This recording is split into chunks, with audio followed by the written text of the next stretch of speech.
Hello everyone, my name is मंथन पटेल और मैं हूं आपका केमिस्ट्री मेंटर। इलेक्ट्रोकेमिस्ट्री पढ़ रहे थे और सेकंड लास्ट टॉपिक पे थे। मैंने कहा था कि हमने बहुत से टॉपिक खत्म कर दिए, इवन जितने भी हमारे पास कॉन्सेप्चुअल टॉपिक थे सारे टॉपिक हमने खत्म कर लिए। अब यहाँ पे हमारे पास थ्योरेटिकल टॉपिक बचे हैं, जो हमने कहा था कि बैटरीज आपको टोटल 4 बैटरीज डिटेल में पढ़नी है, उसके रिएक्शंस को पढ़ना है, उसके कंस्ट्रक्शन को पढ़ना है, क्लियर, वो वर्किंग किस तरीके से करते हैं, उनका सेल पोटेंशियल क्या है, वो सारी बातें, उसके यूजेस क्या है, वो सारी बातें हमें यहाँ पे पढ़नी है, क्लियर। तो इस बात का खास ध्यान रखिएगा। यहाँ पे मैंने कुछ बातों को मेंशन किया हुआ है, कुछ बातों को मैंने मेंशन नहीं किया हुआ है, क्लियर, वो मैं आपको बताने वाला हूँ किस तरीके से आपको करना है और क्या करना है, ठीक है। चलिए बैटरीज के बारे में सबसे पहले बात करते हैं। आज के लेक्चर के अंदर हमने कोल्ड्रोस रूल खत्म कर दिया। बैटरीज के अंदर हमें जनरली देखिए, आपने जितनी भी बैटरीज के बारे में अब तक सीखा है, जाना है, आपने जब जितना भी देखा है, अब उसको हम क्या करने वाले, एक पर्टिकुलर वे में उसको बाइफरकेट करने वाले। जैसे कि आप पैनासोनिक का या नोविनो का कोई भी सेल यूज करते हैं, क्लियर ना, बैटरीज के आप जो करके, जैसे कि टीवी का रिमोट होता है उसके अंदर यूज करते हैं, आपके रिस्ट वॉच होती है उसके अंदर जो सेल का यूज होता है, क्लियर।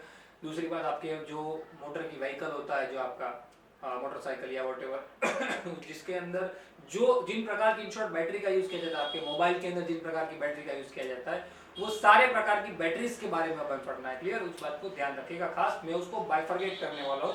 बैटरीज जो है वो बैटरीज को हम जनरली मेनली कितने पार्ट में डिवाइड करते हैं, बैटरीज को जनरली 2 पार्ट में डिवाइड करते हैं। हम बैटरीज का तो एक ही काम होता है, क्योंकि बैटरी काम में क्यों आती है, क्योंकि हम इलेक्ट्रिकल सपोर्ट वहां पे देते नहीं है, हमें इलेक्ट्रिकल वहां पे करंट चाहिए, इसलिए हम बैटरी का यूज करते हैं। मतलब कि उसका फिनोमिनन हो गया गैल्वेनिक सेल जैसा, क्या केमिकल एनर्जी को वो कन्वर्ट करता है किसके अंदर, इलेक्ट्रिकल एनर्जी के अंदर, क्लियर ना। मतलब ये एक प्रकार का इलेक्ट्रोकेमिकल सेल हुआ।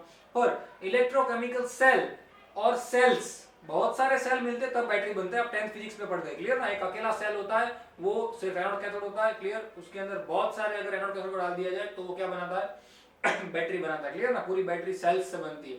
यहाँ पे बेसिक लेवल पे हमें पढ़ना है कि बैटरी जो है उनको जनरली 2 पार्ट में डिवाइड किया जाता है। एक होता है प्राइमरी बैटरी और एक होता है सेकेंडरी बैटरी। क्या समझना अच्छी तरीके से, क्या एक होता है प्राइमरी बैटरी और एक होता है secondary battery, means primary cells and secondary sales.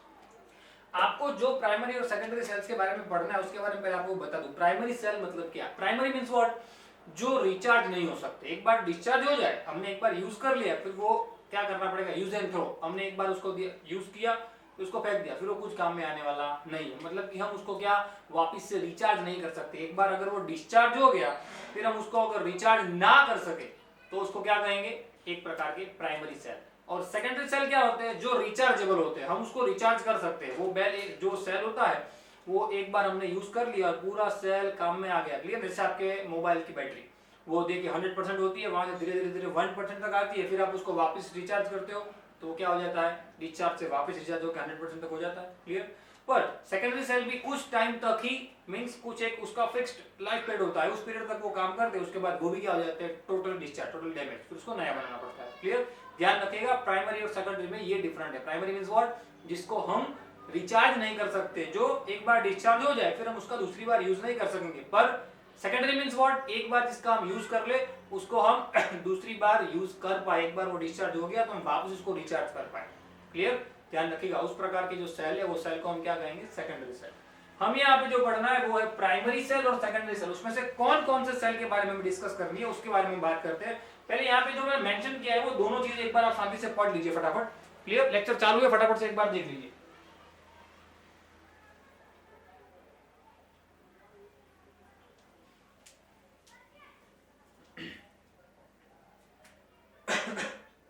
Clear, देखिए 2 पार्ट में डिवाइड कर दिया गया है, प्राइमरी और सेकेंडरी। हमें जो 4 सेल के नेम पढ़ने हैं वो 4 सेल के नेम कौन से हैं, ड्राई सेल और mercury cell, lead storage cell and fuel cell. हमें ये 4 सेल के बारे में पढ़ना है। 2 पढ़ना है प्राइमरी, 2 पढ़ना है सेकेंडरी, क्लियर। क्या 2 पढ़ना है प्राइमरी सेल के अंदर, 2 पढ़ना है सेकेंडरी सेल के अंदर। याद रखिएगा खास मिस्टेक ना हो।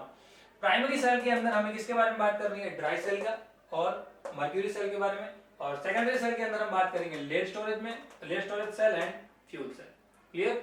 फिलहाल लेक्चर नंबर 28 के अंदर हम सिर्फ ड्राई सेल और मर्क्यूरी सेल के बारे में बात करने वाले हैं, क्योंकि ये जो पूरा पोर्शन है उसके जो इक्वेशन है वो एक्चुअली में जनरली क्या होते हैं, आपको ग्राफ भी कर लेने तो डायरेक्ट आप मगअप कर लो तो भी आपको समझ में आ जाएगा, लेकिन मैं आपको समझाऊंगा जो टेक्स्ट बुक में दिया है एज इट इज ही आपको लिखना है, लेकिन वो इक्वेशन बना किस तरह, क्योंकि इसके जो इक्वेशन है वो थोड़े टेढ़े, बराबर। ध्यान रखिएगा जो बनाने की मेथड है वो अगर आप याद कर लेते हो तो द वेट आपको उसका यूज कैसे आया, वो किस तरीके से वहां पे प्रोसेस हुई, ऑक्सीडेशन कैसे हुआ, रिडक्शन कैसे हुआ, वो सिखाने के लिए मैं आपको रिएक्शन सिखाने वाला हूँ। क्लियर? मैंने इसलिए यहाँ पे रिएक्शन दोनों के मेंशन भी कर दिए है कि इस तरीके से ही आपको रिएक्शन लिखने हैं, बराबर। और वो बने कैसे, मैं आपको वो दोनों को बारी बारी से समझाऊंगा, इक्वेशन किस तरीके से बने हुए हैं। रेडी? हालांकि उसका कोई मतलब नहीं है, लेकिन वो सीखने के लिए आपको सीखना है। प्राइमरी सेल सबसे पहले मैंने बात की वो क्या है, नॉन डिचार्जेबल होता है, उसके बारे में सबसे पहले पढ़ना है ड्राई सेल। ड्राई सेल का दूसरा नाम है लेक-लेंसे सेल। क्या नाम है?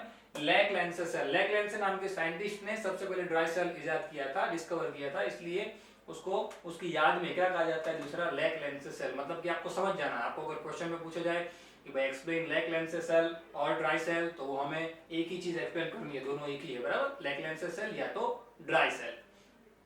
प्रिंसिपल जो है उनका समझिए, प्रिंसिपल क्या है, एक ही है दोनों का, क्योंकि बैटरीज का काम ही यही है क्या, केमिकल टू इलेक्ट्रिकल, यानी कि वो क्या करता है, केमिकल एनर्जी को कन्वर्ट करता है किसके अंदर, इलेक्ट्रिकल एनर्जी के अंदर। समझना, क्या केमिकल एनर्जी को वो लोग कन्वर्ट करते हैं किसके अंदर, इलेक्ट्रिकल एनर्जी के अंदर।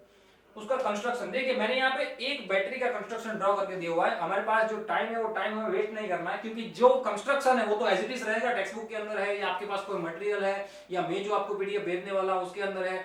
वो बैटरी का जो कंस्ट्रक्शन है वो एज इट इज रहेगा, उसमें फिगर के अंदर कोई चेंज नहीं आने वाला है, लेकिन फिगर के अंदर क्या क्या है वो मैं आपको बताने वाला हूँ। क्लियर? कौन एनोड रहेगा, कौन कैथोड, क्योंकि मेन बात वही है, कौन एनोड के रूप में रह रहा है, कौन कैथोड के रूप में रह रहा है, दोनों प्रोसेस क्या कर रहे हैं, वही मेन बात है, और उसी के मार्क्स हमें दिए जाते हैं। क्लियर? तो फिगर मैंने एक फिगर यहाँ पे ड्रॉ करके बताई हुई है कि भाई इस तरीके से उसको ज्वाइंट करना है और इस तरीके से हमें सेल बनाया जाता है। ये क्या है, ये कोई नहीं, ये आपके जो टीवी का रिमोट होता है उसमें जो सेल होता है वही सेल है, आपने देखा होगा। हम एग्जांपल लेते हैं पैनासोनिक का सेल। क्लियर? तो ये जैसे कि वो सेल है, आपने देखा होगा बाहर का जो पूरा लेयर होता है वो मेटल का होता है। क्लियर? वो उसको कवर अप करने के लिए होता है, डैमेज ना हो इसलिए। लेकिन जैसे ही आप उसको खोलते हो तो उसके अंदर एक प्रकार का दूसरा कवर होता है, वो किससे बनता है, देखिए ये जो रेड मार्कर से बताया गया है, मैंने रेड मार्कर से बताया, वो क्या है, जिंक का, क्या है, जिंक का कोटिंग है। क्या है वो, एक प्रकार का जिंक का कोटिंग किया जाता है, जो किससे बनता है, एनोड। जिंक का जो, माफ कीजिए, जो कौन से रूप में रहता है, एनोड के रूप में। क्लियर? तो यहाँ पे आपको ये चीज खास दिमाग में रखनी है कि कौन एनोड है और कौन कैथोड है। मैं यहाँ पे लिख देता हूँ साइड के अंदर, हमारा जो एनोड है वो एनोड रहेगा इसमें जिंक। क्लियर? यहाँ पे इस सेल के अंदर, यानी कि लेक-लेंसे सेल के अंदर, ड्राई सेल के अंदर हमारा जो एनोड रहने वाला है वो एनोड क्या रहने वाला है, जिंक। याद रखिएगा। क्लियर? कंस्ट्रक्शन किस तरीके से हुआ था, ये जो बाहर का जो लेयर आप दिख रहा है आपको, ये लेयर जो होता है वो किससे बना होता है, सबसे पहले बाहर का लेयर जो मेटल की बॉडी से बनता है, वो मैंने जैसे रेड मार्कर से बताया है वो। क्लियर? और मैंने एरो करके बताया हुआ है कि ये जो है बाहर का, ये जो पूरा लेयर दिख रहा है आपको, ये पूरा लेयर जो होता है वो लेयर किससे बना होता है, जिंक से, जो किसका है, जो कौन से रूप में सॉरी काम करने वाला है, एनोड के रूप में काम करने वाला है। क्लियर? दूसरा एनोड के साथ होता है दूसरा कैथोड। तो बीच में देखिए एक आपको ये ब्लू कलर का सलिया दिख रहा है, आप जब भी कभी सेल को ब्रेक करोगे तो बीच में से ग्रेफाइट का सलिया निकलेगा, वो ग्रेफाइट का सलिया होता है, वो ये होता है कार्बन का रोड। क्या होता है, कार्बन का रोड। याद रखिएगा, कार्बन का रोड होता है जो एज ए कैथोड रूप में रहने वाला है। क्लियर? यानी यहाँ पे जो कैथोड के रूप में रहने वाला है वो कार्बन का रोड होगा। क्लियर?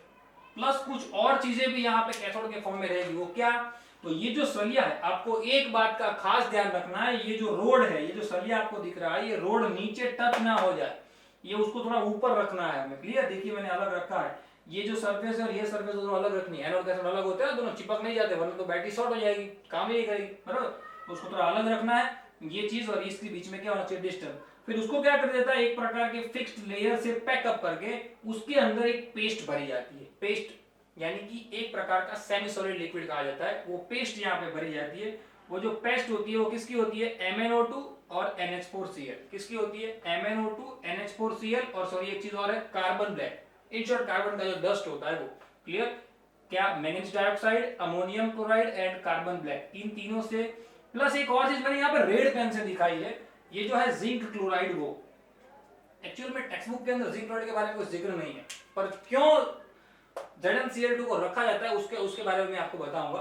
क्या, पहले तो आपको यही याद रखना है कि कैथोड के रूप में जो हमारा कार्बन का रोड है वो तो काम करेगा नहीं, क्योंकि वो तो इनर्ट के रूप में रहेगा। क्लियर? तो उसके साथ ये जो हमने भरा, क्या, एक MnO2 और एक NH4Cl, उसकी वेट पेस्ट होती है। क्या होती है, इन दोनों की वेट। थोड़ी सी एक्वियस जैसी थोड़ी सी क्या होती है, गीली पेस्ट रहती है। क्लियर? वो पेस्ट जो होती है वो इसके अंदर भरी जाती है।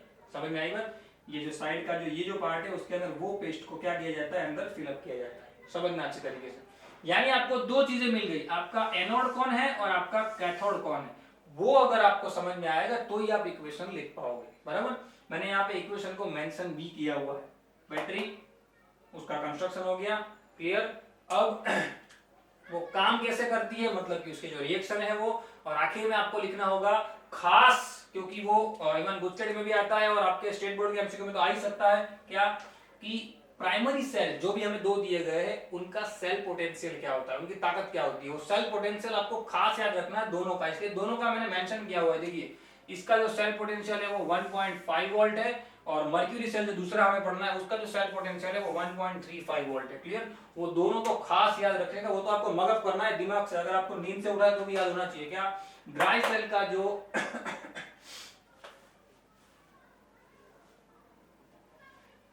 ड्राई सेल का जो सेल पोटेंशियल है वो कितना है, 1.5 वोल्ट, एंड मर्क्यूरी सेल का जो सेल पोटेंशियल है वो कितना है, 1.35 वोल्ट। क्लियर? समझ में आ गया कंस्ट्रक्शन किस तरीके से बनाया गया है? रेडी? और उसको आपको इस तरीके से प्रॉपर ड्रॉ करना है, जैसे टेक्स्ट बुक में दिया है वो ड्रॉ करके फिर आपको उसको नोमेनक्लेट करना है। क्लियर? नाउ कंस्ट्रक्शन होने के बाद प्रिंसिपल हमने लिख दिया। अब हमें जब वर्किंग लिखना होता है तो उसका इक्वेशन आता है। अब ये इक्वेशन देख लीजिए, एनोड और कैथोड, यहाँ पे मैंने गलती से ये प्लस और माइनस दिखा दिया है, वो आपको दिखाना नहीं है। बराबर? पता है आपको गैल्वेनिक सेल है। क्लियर? वहां पे ऑपोजिट काम करेगा, ये नेगेटिव रहेगा ये पॉजिटिव रहेगा। क्लियर? उल्टा दिखा दिया है, पर अभी आपको पॉजिटिव नेगेटिव नहीं दिखाना है। मैंने आपको पहले लेक्चर से एक ही चीज सिखाई हुई है कि आपका एनोड और कैथोड कौन, तो जहां पे ऑक्सीडेशन प्रोसेस हो वो आपका एनोड, और जहां पे रिडक्शन प्रोसेस हो वो आपका कैथोड, चाहे वो इलेक्ट्रोलाइटिक सेल हो चाहे वो गैल्वेनिक सेल हो। क्लियर? एक ही डेफिनेशन आपको याद रखनी है। यानी कि हमारा जो एनोड है वो तो मुझे पता है भाई किससे बना हुआ है, हमारा एनोड जो है वो किससे बना है, जिंक से बना हुआ है। यानी कि हमारा एनोड अगर जिंक से बना हुआ है तो हमारे जिंक के साथ जो प्रोसेस होने वाली है वो कौन सी प्रोसेस होने वाली है, ऑक्सीडेशन प्रोसेस होने वाली है। सिंपल, हमारे जिंक के साथ जो भी प्रोसेस होने वाली है वो प्रोसेस कौन सी होने वाली है, ऑक्सीडेशन होने वाली है। रेडी ना? और ऑक्सीडेशन प्रोसेस के अंदर क्या होता है, इलेक्ट्रॉन क्या होता है, लूज होता है। रेडी? ये तो आप जानते ही हो। मैंने कहा था ये डेफिनेशन आखिरी टॉपिक तक आपको काम में आई, और देख रहे आखिरी टॉपिक में भी काम में आ रहा है। क्या? ऑक्सीडेशन होने वाला है एनोड के अंदर, हमारा जो एनोड है वो जिंक है, यानी कि जिंक का ऑक्सीडेशन होने वाला है, यानी कि जिंक के साथ कुछ ऐसा होगा कि वो अपना इलेक्ट्रॉन गवा देगा। क्लियर? इलेक्ट्रॉन क्या कर देगा, लूज कर देगा। रेडी? और सेकंड जो कैथोड है, वो कैथोड के अंदर कौन सी प्रोसेस होती है, रिडक्शन, यानी कि वहां पे क्या होने वाला है, इलेक्ट्रॉन गेन होने वाले, वहां पे इलेक्ट्रॉन क्या होने वाले, गेन होने वाले। क्लियर? याद रखिएगा खास। तो पहला जो रिएक्शन है वो तो सबके दिमाग में आ ही जाता है कि ऑपरेशन Zn की Zn+2+2 इलेक्ट्रॉन माइनस, यानी कि यहाँ पे Zn में से Zn+2 बना, दो इलेक्ट्रॉन लूज हो गए, दो आयन हो गए। यानी उसके ऊपर से एक बात तो कंफर्म हो जाती है कि एनोड जो है वो बाहर की देखिए परत आपको दिख रही है, ये एनोड जो है वो जिंक जितने Zn+2 आयन है सबको भेजता रहता है। मतलब एक टाइम तो ऐसा आने वाला है जब ये सेल क्या हो जाएगा, खराब हो जाएगा। क्लियर ना? पूरा क्या हो जाएगा, कॉर्ड हो जाएगा, पूरा खराब हो जाएगा। और ये जो सेल है वो सेल एक टाइम पे क्या होने वाला है, खराब होने वाला है, यानी कि सारा जिंक जो है वो क्या हो जाएगा, खत्म हो जाएगा। बराबर? यानी ये सेल बंद हो जाएगा, वो बात तो तय हो गई। इसलिए तो उसको क्या कहते हैं, ड्राई सेल, सूख जाएगा, कहने का मतलब। क्लियर? वो सूखेगी एक्चुअल में क्या, ये जो पेस्ट है ना, सेमी सॉलिड पेस्ट, वो सूखेगी, इसलिए सेल बंद हो जाता है। बराबर? इसको चेकआउट करना हो तो प्रैक्टिकली आप देखिएगा, जब नया सेल लेकर आओ तो उसको तोड़ना, और उसकी जो ये जो पेस्ट है ब्लैक कलर की उसको निकालना, आपको थोड़ी गीली महसूस होगी, और आपने जो चीज डिस्चार्ज कर दिया, जिसका यूज कर दिया, उसको से उस सेल को तोड़ना, तो उसके अंदर का जो आपको ब्लैक कलर का पाउडर निकलेगा वो क्या मिलेगा एकदम वेट मिलेगा। क्लियर? ध्यान रखिए, सॉरी एकदम ड्राई मिलेगा। नाउ एनोड का समझ में आ गया। अब कैथोड देखिए। अब कैथोड का ये जो रिएक्शन मैंने यहाँ पे लिखा हुआ है वो रिएक्शन एक्चुअल में क्या है, थोड़ा टेढ़ा दिखता है। देखिए MnO2 वापिस में आयन आ गए, इलेक्ट्रॉन गेन हुआ, बराबर है। सामने ये जो कंपाउंड बना वो भी थोड़ा टेढ़ा बना हुआ है, प्लस अमोनिया बना, बराबर। अब ये आपको एक्चुअल में तो मगज ही करना है, एक्चुअल में तो याद ही रखना है, लेकिन वो बना कैसे मैं आपको समझा रहा हूँ। देखिए हमारा जो एनोड था, मैं यहाँ पे लिख देता हूँ। देखिए ये जो चीजें साथ साथ लिखते जाएगा, क्योंकि ये इसी जगह पे कोई जगह नहीं है, इसी जगह पे मैं मर्क्यूरी का भी समझाने वाला हूँ, इसीलिए। क्लियर? ये चीज भी साथ में लिखते जाइएगा, नोट डाउन कीजिएगा। क्या? ये जो MnO2 है, समझना, मैंने कैथोड के फॉर्म में क्या लिया है, MnO2 plus NH4Cl। Ready? Cathode के रूप में मैंने लिया है MnO2 प्लस NH4Cl। डन? अब MnO2 का मुझे अगर रिडक्शन करवाना हो तो MnO2 जो है उसका फिलहाल का जो ऑक्सीडेशन स्टेट है वो कौन सा है, आपको दिख रहा है +4, रेडी ना। ऑक्सीजन का 2⁻², यहाँ पे देखिए 2⁻4 -4 उस तरफ जाएगा +4, यानी ऑक्सीडेशन स्टेट उसका कौन सा है +4। उसको रिड्यूस करवाना हो तो ऑक्सीडेशन स्टेट क्या करना पड़ेगा, कम करना पड़ेगा, सीधी बात है, रेडी। यानी कि मुझे MnO2 में से क्या करना पड़ेगा, कुछ ऐसा बनाना पड़ेगा जैसे Mn जो है, ये याद रखने की ट्रिक है, आप इस तरीके से याद रखना, इसको भूलना मत। Mn+4 में से मैं क्या इलेक्ट्रॉन कम करके मैं क्या कर, जैसे कि Mn+3 बनाया मैंने, तो Mn+3 बनेगा कैसे, तो वो जो है वो बनेगा किससे, देखिए एक OH मैंने ले लिया, OH का तो कौन सा वैलेंसी होता है -1, मतलब तो एक ही सेटिस्फाई हुआ।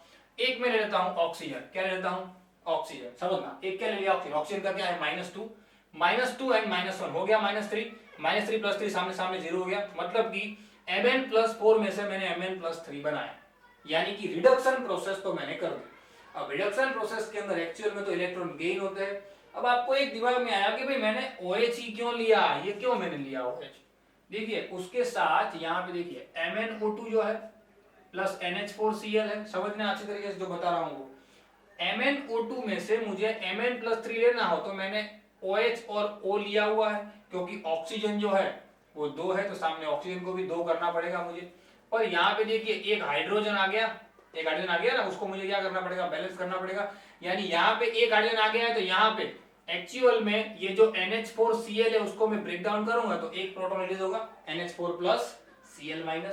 तो यहाँ पे जो एक H+ की जो कमी थी वो ये भाई सेटिस्फाई कर देगा NH4+, ये एक H+ यहाँ पे चला जाएगा, सिंपल। देखिए OH, Mn, OH और O, रेडी। आपको ये याद रखना है, इसको मैंने बैलेंस किया, इसकी देखिए इसका वैलेंसी -1, इसका वैलेंसी -2, ऑक्सीडेशन स्टेट -2 -1 -3, सामने सामने हो गया 0। अब मैंने O तो बैलेंस कर दिया, जैसे कि ये नहीं है, O तो मैंने बैलेंस कर दिया, लेकिन H उसको बैलेंस कौन करेगा, तो मैंने उसके लिए क्या लिखा NH4+, रेडी, क्या लिखा NH4+, NH4+ बना के से इलेक्ट्रॉन तो लूज करना पड़ेगा ना, इसको लूज करना पड़ेगा नहीं, इसको तो इसके पास तो क्या है ऑलरेडी ज्यादा, उसको गेन करना पड़ेगा, तो NH4+ जो है वो एक इलेक्ट्रॉन यहाँ पे गेन कर लेगा, मतलब कि अपने आप क्या हो गया, बैलेंस हो गया सामने सामने, रेडी। पर फिर भी एक बात रहेगी, देखिए यहाँ पे NH4+ है तो सामने तो नाइट्रोजन का कोई कंपाउंड ही नहीं है। अब हमने क्या बोला, यहाँ पे NH4+ यानी कि एक H+ ज्यादा जो यहाँ सेटिस्फाई हुआ है ना, एक NH4Cl था, उसमें से एक H निकाल के यहाँ बैलेंस हुआ तो यहाँ पे क्या रह गया, NH3 रह गया, बस वो NH3 यहाँ पे साइड में अलग हो गया, अमोनिया जो है वो क्या हो गया, साइड में अलग हो गया, सिंपल। फिर से समझा रहा हूँ, क्या MnO2 जो था, MnO2 उसका ऑक्सीडेशन स्टेट कम करवाने के लिए मुझे Mn+4 से Mn+3 में जाना पड़ा, तो मैंने क्या लिया OH और O लिया, बराबर। और ये OH और O जो है उसमें से मैंने ये H, O तो बैलेंस हो गया लेकिन H जो है एक ज्यादा है, तो मुझे यहाँ पे क्या करना पड़ा NH4+, और ये +4 की वजह से, सॉरी NH4+1 की वजह से एक इलेक्ट्रॉन यहाँ पे गेन हुआ, जैसे इलेक्ट्रॉन गेन हुआ मतलब कि यहाँ पे H+ सेटिस्फाई हो गया, यहाँ पे H+ सेटिस्फाई हुआ मतलब कि यहाँ पे NH3 बचे, तो मुझे सामने पे NH3 को लिखना पड़ेगा बैलेंस करने के लिए, तो मैं यहाँ पे NH3 लिख दिया, सिंपल। समझ में आई बात। अब इसकी बात आती है, मैंने ZnCl2 क्यों लिखा था, मैंने आपको बताया, मैं आपको बताऊंगा ZnCl2 क्यों लिखा था। एक्चुअल में अगर सेल के अंदर अमोनिया गैस जनरेट होता जाए, जो कि गैसियस फॉर्म में होता है, अमोनिया गैस अगर हमारे सेल में जनरेट होता गया तो ये सेल तो ब्लास्ट हो जाएगा ना, या तो एक्सप्लोजन हो जाएगा, पर ऐसा होता है नहीं। क्यों नहीं होता, क्योंकि ये जो अमोनिया होता है, ये जो अमोनिया यहाँ लिख देता हूं मैं, ये जो अमोनिया होता है वो इस ZnCl2 की जो पेस्ट होती है उसमें से Zn+2 के साथ क्या हो जाता है, फंस जाता है। Zn+2 आयन के साथ ये जो अमोनिया होता है वो क्या होता है, फंस जाता है, और ये फंस के एक प्रकार का कॉम्प्लेक्स कंपाउंड बनाता है, ऐसा ZnNH3 4+2, ये एक प्रकार का कॉम्प्लेक्स कंपाउंड बनाता है। क्या बनाता है, एक प्रकार का कॉम्प्लेक्स कंपाउंड। ये आपको दिखाना नहीं दिखाना है, ऐसा नहीं है कि आपको नहीं दिखाना है, आप दिखाओ तो बहुत अच्छी बात है, ये इक्वेशन समझ में आएंगे तो जो चेक कर रहे हैं उनको पता चलेगा कि ना इसके पास भी नॉलेज है, अच्छी तरीके से इसने समझ के लिखा है सब कुछ। क्या NH3Zn+2, ये जो NH3 जो है वो NH3Zn+2 के साथ मिक्स होकर क्या बना देता है, ऐसा एक कॉम्प्लेक्स कंपाउंड। यानी कि जितना NH3 गैस यहाँ पे जनरेट हो रहा है वो सारा का सारा NH3 गैस क्या हो जाएगा, इसके साथ फंसता जाएगा Zn+2 के साथ, यानी कि वहां पे एक्सप्लोजन होने का कोई चांस बचेगा ही नहीं। अगर यहाँ पे एक्सप्लोजन होगा ही नहीं बराबर, तो सेल को कुछ डैमेज होने वाला ही नहीं है बराबर। इसीलिए हम साथ में किसका यूज करते हैं, ZnCl2 का। किसका यूज करते हैं साथ में, ZnCl2 का। याद रखिएगा किसका, ZnCl2, जिसमें से क्या, ये जो Cl है वो तो इस Cl के साथ NH4 के साथ अपने आप बैलेंस होने वाला है, पर ये जो Zn+2 होता है वो Zn+2 आयन इस अमोनिया के साथ मिक्सअप होकर एक प्रकार का कॉम्प्लेक्स कंपाउंड बनाता है, जो कि आप एक्वियस भी लिख सकते हो, क्योंकि एक्वियस सॉल्ट आप लोग जानते हो, एक्वियस सॉल्ट तो क्या होता है सॉल्युबल होता है, यानी इसके अंदर वो सॉल्युबल होता रहता है, सॉल्युबल होता रहता है। एक टाइम ऐसा आता है जब सारे जिंक खत्म हो जाते हैं, जैसे ही सारे जिंक खत्म होंगे सेल बंद हो जाएगा, वहां पे सॉल्युबल होना भी बंद हो जाएगा और पूरा क्या हो जाएगा, सूख जाएगा, और बैटरी जो हमारी है वो सेल जो है वो काम करना बंद कर देगा। सिंपल। तो ये जो है इस तरीके से इक्वेशन बना हुआ है। इक्वेशन थोड़ा टेढ़ा है, आप लोग डायरेक्ट याद करो सबसे अच्छी बात है, लेकिन आया कैसे वो भी दिमाग में होना चाहिए। देखिए कंसेप्चुअल पढ़ना है आपको, पहले लेक्चर से बता रहा हूँ, आपको जो भी करना है मगअप करना है तो मगअप कीजिए, लेकिन कुछ बातों को, एक्सेप्शन केसेस है उनको सबको मगअप नहीं करना है। ये जो चीज है उसको समझिए किस तरीके से वो बना है, उसका जो सॉल्यूशन है वो क्या बना, प्रोसेस क्या हुई है, बराबर समझ में आई बात। यहाँ पे हमने कौन सा सेल खत्म किया, प्राइमरी सेल का फर्स्ट सेल जो है ड्राई सेल हमने खत्म कर दिया। अब बात करते हैं मर्क्यूरी सेल के बारे में। ये सबसे पहले स्क्रीनशॉट लेके इसको सबसे पहले लिख दो, इसको मैं रफ कर रहा हूँ इसलिए फटाफट उसका स्क्रीनशॉट ले लीजिए और उसको लिख दीजिए। क्लियर, चलिए लिख दिया।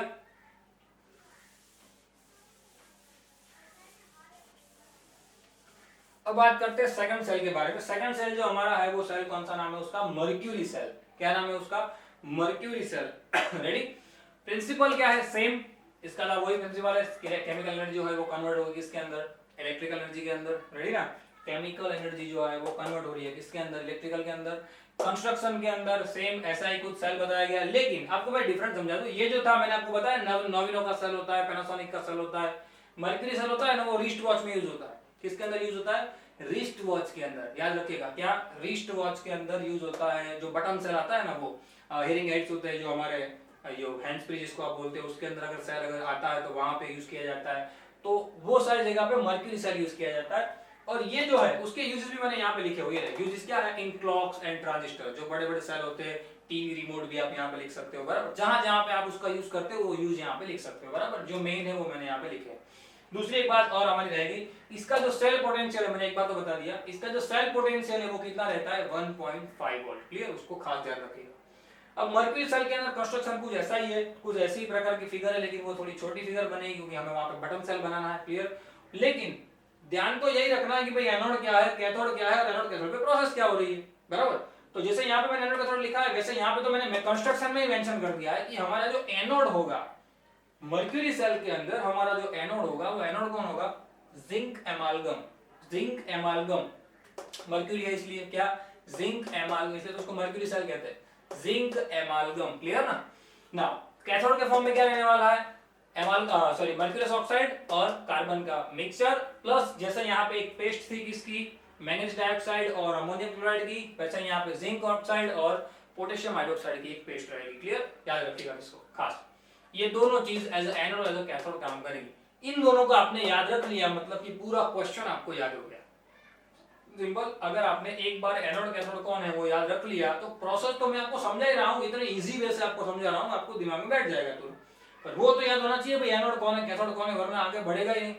चलिए बात कर रहे हैं, यहाँ पे मैंने इक्वेशन भी लिख दिया है, सेम ऐसा जैसा कंस्ट्रक्शन है वैसा ही कंस्ट्रक्शन वहां पे होता है, सेल होता है, उसके बाहर का एक गास्केट होता है वहां पे। जैसे यहाँ पे ये बाहर का जो पूरा ये जो बना हुआ है स्टील का केज जैसा, उसके अंदर जिंक होता है, वैसे वहां पे गास्केट होता है, वो पूरा स्टील का ही बनता है। क्लियर, उसमें एज एनोड एज कैथोड दो फॉर्म में रहते हैं। अभी एनोड पे कुछ ऐसी प्रोसेस होती है, जिंक एमालगम जो है वो ऐसी प्रोसेस बनाता है, और कैथोड जो है वो कुछ ऐसी प्रोसेस बनता है, और दोनों का मिक्सचर होकर हमें कुछ रेडॉक्स मिलती है बराबर। अब मैं इस इक्वेशन को समझाता हूं, आपको समझना किस तरीके से बना, आपको डायरेक्ट याद ही रखना है, लेकिन समझाता हूं कैसे आया। देखिए एनोड के ऊपर प्रोसेस कौन सी होती है, सबसे पहले तो oxidation process. Ready, oxidation process मतलब क्या, इलेक्ट्रॉन का लूज होना। यहां पे भी कौन सी प्रोसेस होती है, कैथोड के अंदर रिडक्शन प्रोसेस। रेडी ना, ये इसके लिए और ये इसके लिए। रेडी, रिडक्शन प्रोसेस, और वहां पे क्या होता है, इलेक्ट्रॉन का गेन होना। सिंपल, देखिए यहाँ पे जो है इलेक्ट्रॉन लूज होते हैं, यहाँ पे इलेक्ट्रॉन गेन होते हैं। ना इलेक्ट्रॉन लूज होते हैं, मतलब कि पहली चीज हमारे पास एज अ एनोड कौन है, मैं यहाँ पे दिखा रहा हूँ, ध्यान रखिएगा एनोड की प्रोसेस जो है वो। देखिए यहाँ पे जो एनोड है वो एनोड कौन रहने वाला है, हमारा जो एनोड है वो कौन है, जिंक एमालगम, जिंक एमालगम। रेडी। अब जिंक एमालगम में एक्चुअल में ये जो एमालगम फॉर्म होता है, एमालगम फॉर्म तो सेल के नीचे पड़ा रहता है, मतलब उसको तो हमें इक्वेशन के अंदर बैलेंसिंग में गिनना नहीं है, सिर्फ साथ में लिखना है कि वो एमालगम फॉर्म में है, यानी मर्क्यूरी के साथ जुड़ा हुआ है, बराबर। एक्चुअल में तो कौन है, हमारा जिंक ही है, वो जिंक का हमें ऑक्सीडेशन करना है, पर यहाँ पे हम उसको आयोनिक फॉर्म में दिखा नहीं सकते क्योंकि साथ में मर्क्यूरी जुड़ा हुआ है, बराबर। तो उसका ऑक्सीडेशन करता हुआ देखो दिखाया गया है, क्या ये जो जिंक एमालगम है उसमें से क्या कन्वर्ट हो गया, ZnO, क्या कन्वर्ट हो गया, ZnO, मतलब कि ऑक्सीडेशन जो है वो हो गया, यहाँ पे जिंक के अंदर ऑक्सीजन ऐड हो गया, सिंपल सीधी बात है। अब ऑक्सीजन ऐड हो गया तो ये ऑक्सीजन आया कहां से, पहले तो क्लियर ना, आपके दिमाग में यही बात चल रही होगी भाई ये ऑक्सीडेशन करवाया तो हमने, बराबर। तो ऑक्सीडेशन के अंदर सॉरी ऑक्सीजन के वहां ऑक्सीडेशन प्रोसेस में वहां पे ऑक्सीजन आया कहां से, देखिए यहाँ पे देखिए ये जो पेस्ट भरी हुई है, ये पेस्ट जो है वो पेस्ट दोनों के लिए काम करती है, यहाँ पे जो पेस्ट इसके बाहर लिखा है का मतलब ये नहीं कि सिर्फ कैथोड के लिए काम करेगा, ये पेस्ट जो भरी हुई है उसके अंदर भी आपको देखिए यहाँ पे ये ऑक्सीजन दिख रहा है ZnO की पेस्ट के अंदर, क्लियर, वो ऑक्सीजन यहाँ पे आ गया, रेडी, ध्यान रखिएगा मिस्टेक ना हो खास, बराबर। साथ में अब मैंने यहाँ पे ऑक्सीजन लिखा तो हमारे लेफ्ट हैंड साइड पे भी हमें ऑक्सीजन को लिखना पड़ेगा, लेकिन अकेले ऑक्सीजन को तो हम लिख नहीं सकते, इसलिए मैं यहाँ पे क्या दिखा देता हूँ, OH माइनस, क्या दिखा देता हूँ, OH माइनस। अब एक और बात आ गई, ऑक्सीजन को तो चलो बैलेंस कर दिया, पर OH माइनस में मुझे H को बैलेंस करना पड़ेगा, और आप लोग रिडॉक्स के अंदर सीख के आए हो OH और H को तो पानी से ही बैलेंस किया जाता है, क्लियर। तो मैं अगर यहाँ पे वाटर के मॉलिक्यूल ऐसे H2O लिख दूं तो यहाँ पे पानी के तो कितने मॉलिक्यूल है, 2, ऑक्सीजन कितने हो गए, 2, तो मुझे यहाँ पे क्या करना पड़ेगा, 2OH माइनस लिखना पड़ेगा। और एनोड के अंदर रिएक्शन कौन सा होता है, इलेक्ट्रॉन को लूज करने वाला, मतलब जैसे यहाँ पे 2 माइनस वाला चार्ज है तो यहाँ पे 2 माइनस वाला चार्ज लिखना पड़ेगा, मतलब कि 2 इलेक्ट्रॉन लिखना पड़ेगा, सिंपल। समझ में आई बात, फिर से समझाता हूँ क्या किया, जिंक एमालगम जो था, देखिए जिंक एमालगम, वो जिंक एमालगम जो था उसमें से मैंने क्या बनाया, ZnO, क्योंकि ऑक्सीडेशन करवाना था, ऑक्सीडेशन मैंने करवा दिया, जिंक एमालगम में से मैंने जिंक ऑक्साइड यानी कि उसका ऑक्सीडेशन करवा, लेकिन वो ऑक्सीजन आया कहां से, तो वो ऑक्सीजन जो है वो इन पेस्ट में से आया हुआ है ऑक्सीजन। अब उस ऑक्सीजन को इस तरफ बैलेंस करना पड़ेगा, कुछ है नहीं तो मैंने क्या लिख दिया, OH माइनस जो कि आयोनिक फॉर्म में है, उसको बैलेंस करने के लिए सामने पानी डालना पड़ा, यहाँ पे आयोनिक फॉर्म को बैलेंस करने के लिए इलेक्ट्रॉन को डालना पड़ा, सामने सामने आप लोग चेक कर लीजिए, सब कुछ बैलेंस कंडीशन में ही आ गया है। ये मर्क्यूरी जो है वो तो सामने आएगा ही नहीं, मैंने पहले बताया मर्क्यूरी तो कहाँ रहेगा, सॉल्यूशन के नीचे पड़ा रहेगा, मर्क्यूरी तो कुछ काम में रहेगा क्योंकि तो एमालगम फॉर्म है, रेडी। देखिए इक्वेशन बन गया, ZnHg 2OH, ZnHg 2OH minus ZnO H2O2 electron, ZnO H2O2 electron, simple. आप डायरेक्ट याद करो तो भी समझ में आएगा, मैंने जो समझाया उस तरीके से याद करो तो भी समझ में आएगा। चलिए कैथोड पे क्या बना, कैथोड पे समझा रहा हूं, कैथोड पे क्या रिएक्शन हुआ, देखिए हमारे पास कैथोड के फॉर्म पहले तो था क्या, ये रहा HgO, कार्बन तो एज इनर्ट काम करता है तो वो तो रहेगा नहीं, HgO।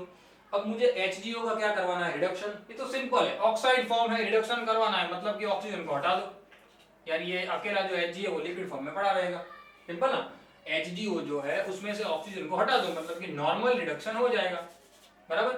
पर इस ऑक्सीजन को सामने बैलेंस करना पड़ेगा, जैसे मुझे इस ऑक्सीजन को इस तरफ बैलेंस करने के लिए यहाँ पे OH माइनस लिखना पड़ा था, वैसे ही इस ऑक्सीजन को सामने बैलेंस करने के लिए मुझे इस तरफ OH माइनस को लिखना पड़ेगा, बराबर। यहाँ H को बैलेंस करने के लिए यानी OH को बैलेंस करने के लिए मुझे क्या डालना पड़ेगा, वाटर के मॉलिक्यूल डालने पड़ेंगे, और उस वाटर के मॉलिक्यूल को बैलेंस करने के लिए देखिए 2 ऑक्सीजन 2 हाइड्रोजन, तो यहाँ पे 2H माइनस करना पड़ेगा। और यहाँ पे कैथोड पे तो रिएक्शन कौन सा होता है, कैथोड पे रिडक्शन यानी इलेक्ट्रॉन क्या होते हैं, गेन, तो देखिए यहाँ पे कितने हैं 2OH माइनस, तो इस तरफ 2 इलेक्ट्रॉन माइनस हो जाएगा, सिंपल, रेडी। देखिए यही रिएक्शन बन गया, HgO 2 electron H2O, HgO 2 electron H2O, Hg2OH Hg2OH, simple, ये हो गया आपका मर्क्यूरी सर, रेडी। आप एक बार याद करने की ट्राई कीजिए, भले आपको याद हो जाए लेकिन आया किस तरीके से उसको भी एक बार याद कर लीजिए, तो आपको पूरा कॉन्सेप्ट क्लियर हो जाएगा कि भाई मर्क्यूरी सेल के अंदर प्रोसेस होती किस तरीके से, बराबर। चलिए इसका रेडक्स लिख देते हैं, देखिए क्यों रेडक्स, क्योंकि सामने सामने देखिए 2 इलेक्ट्रॉन और वाटर तो कट हो जाएगा, बचेगा क्या, सिर्फ जिंक एमालगम, और zinc एमालगम plus 2OH minus gives, sorry 2H minus भी सामने सामने कट हो जा रहा है, जिंक एमालगम प्लस HgO ओनली, बहुत सारा कट हो गया, देखिए HgO gives ZnO plus Hg liquid. ये हमारा आखिरी रिएक्शन हो गया। मतलब कि हमारा जो मर्क्यूरी सेल है उसके अंदर एक्चुअल रिएक्शन कौन सा होता है, ये वाला फाइनल रिएक्शन होता है, जो बनता किस तरीके से, इन दोनों रिएक्शन से। अब ये दोनों रिएक्शन किस तरीके से बने तो वो मैंने यहाँ पे मेंशन किया हुआ है ऑलरेडी, बराबर। तो ये हमारा मर्क्यूरी सेल है, उसका ये वर्किंग प्रिंसिपल है। रेडी, कंस्ट्रक्शन आप लोग देख लीजिएगा। कुछ नहीं होता कंस्ट्रक्शन के अंदर, ये चीजें लिखनी होती है। इससे ये बॉडी बनी है, बाहर का ये पार्ट है, कैथोड के फॉर्म में इसको लिया गया है, एनोड के फॉर्म में इसको लिया गया है, उसके अंदर ये पेस्ट भरी गई है, ये एनोड है, ये कैथोड है, बस वही सब बराबर, वही कंस्ट्रक्शन में आता है। हमारा जो वर्किंग होता है उसके अंदर ये चीज हमें दिखानी होती है। वर्किंग के अंदर ये जो मैं जितनी मिनट से बोल रहा हूँ वो सारी चीजें वर्किंग में लिखनी होती है कि भाई इससे ये बना, ये इस तरीके से कन्वर्ट हुआ, ये रिड्यूस हुआ, ये ऑक्सीडाइज हुआ, ये सारी बात, बराबर। चलिए, ये जो हमारा फाइनल रिएक्शन है वो किसके लिए बनेगा, मर्क्यूरी सेल के लिए ये हमारा फाइनल रिएक्शन बनेगा, बराबर। अब उसके देखिए मैंने सेल पोटेंशियल लिख दिया, याद रखिएगा उसको खास, क्या सेल पोटेंशियल जो है उसका वो कितना है 1.35 वोल्ट। क्लियर, खास ध्यान रखिएगा। ड्राई सेल का जो सेल पोटेंशियल है वो 1.5 है और इसका जो सेल पोटेंशियल है वो 1.35 है। रेडी, और इसके जो यूजेस है, हेयरिंग एड्स जो हमारे हम कान में जो लगाते हैं गाने वाने सुनने के लिए, वो सब, या दूसरे कोई भी ऐसे सुनने के जो भी इक्विपमेंट होते हैं उसके अंदर अगर सेल का कहीं भी यूज आता है तो वहां भी उसका यूज किया जाता है। वॉचेस के अंदर आप याद रखिएगा कि जो दीवार पर लगने वाली वॉच होती है वो यहाँ पे आती है, बराबर, ड्राई सेल में, क्योंकि वो बड़ा सेल होता है। ये जो है वो रिस्ट वॉच होती है, रिस्ट वॉच के अंदर बटन सेल यूज होता है, यानी कि मर्क्यूरी सेल होता है, बराबर। याद रखिएगा खास, दोनों चीजों को मैंने मेंशन कर दिया है, दोनों इक्वेशन को खास आप लोग मेंशन कीजिएगा तो आपको एग्जाम में पूरे मार्क्स मिलेंगे। क्लियर, और आप लोग फिगर तो बहुत अच्छी बनाते हो मुझे पता है, तो उस तरीके से आपको फिगर ड्रॉ करनी है और प्रॉपर्ली विथ पेंसिल से, नीट स्केच बनाना है, पेंसिल से ड्रॉ करना है, सारा नोमेनक्लेट करना है, और फिर आपको कंस्ट्रक्शन के बारे में कुछ वर्ड्स लिखने हैं कि भाई इस तरीके से ये लिया वो लिया, फिर वर्किंग के अंदर समझाना है, फिर इक्वेशन के अंदर ये रिएक्शन समझाना है, उसके बाद आपको यूजेस लिखने हैं, सेल पोटेंशियल क्या है, पूरा एक बड़ा सा क्वेश्चन बन जाएगा जिसका आपको पूरे मार्क्स मिलेंगे। क्लियर, लेक्चर नंबर 28 रखते हैं इतना ही। लेक्चर नंबर 29 के अंदर हम दूसरे सेल पढ़ने वाले हैं, सेकेंडरी सेल जो है वो लीड स्टोरेज सेल और फ्यूल सेल। क्लियर, वहां पे हम चैप्टर को खत्म करेंगे। मिलते हैं अगले लेक्चर के अंदर, तब तक थैंक्स अ लॉट।